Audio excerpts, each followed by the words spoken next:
ELO has announced a final farewell performance at London's iconic HYDE Park on July 13th, 2025, marking the end of their legendary career.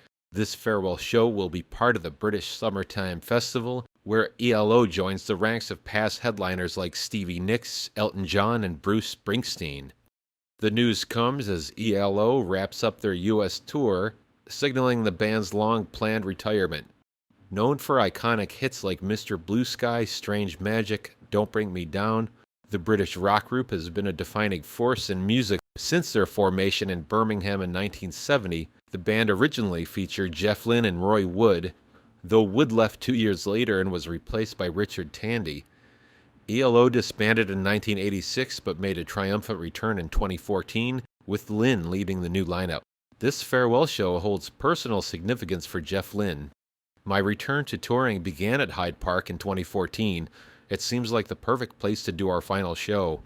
Lynne shared in a statement, "We couldn't be more excited to share this special night in London with our UK fans. As the song goes, we're going to do it one more time." The HYDE Park concert will also be a poignant moment for fans following the recent passing of Richard Tandy, ELO's longtime keyboardist who passed away earlier this year at 76. Tandy was notably absent from the band's latest reincarnation, but remained an essential part of ELO's legacy. Jim King, chief executive of European festivals at AEG Presents, emphasized the historical significance of the event. Jeff Lynne's ELO are loved by the world over.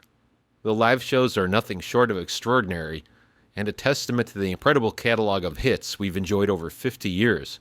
Hosting their final performance at the BST HYDE Park is a true honor, especially 30 years after their first festival show in the same park. In honor of ELO saying farewell, we're going to share a piece from our archive now. This is a review of the Out of the Blue album from 1977.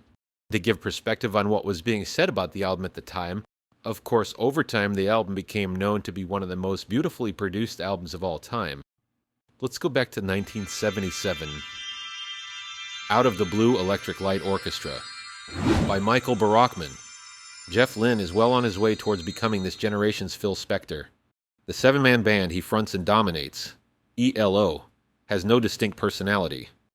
The grandiose sound created by a masked man behind the controls is the only thing that really catches the ear. But instead of a wall of sound, it's more like an increasingly worn picket fence.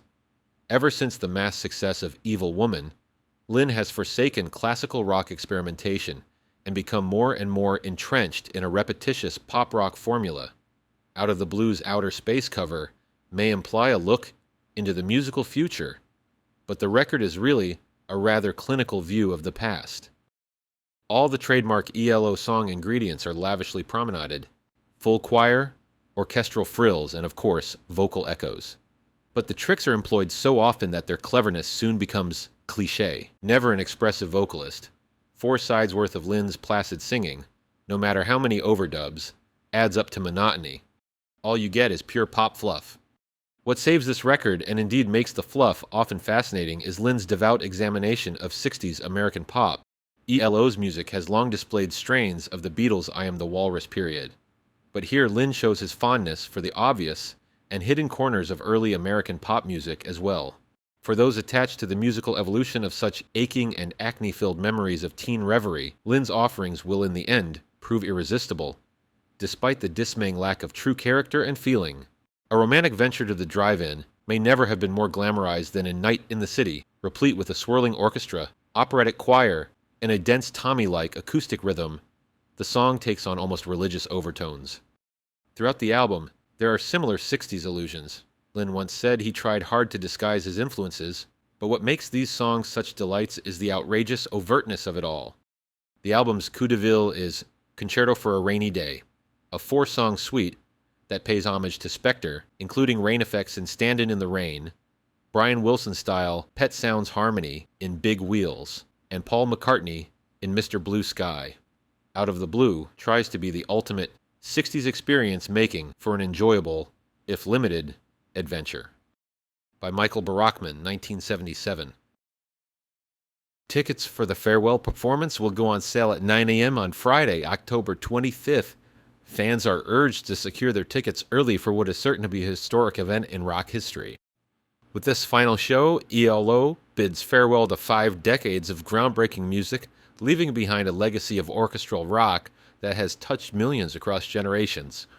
That's all for now, and we thank you for watching Rock Buzz.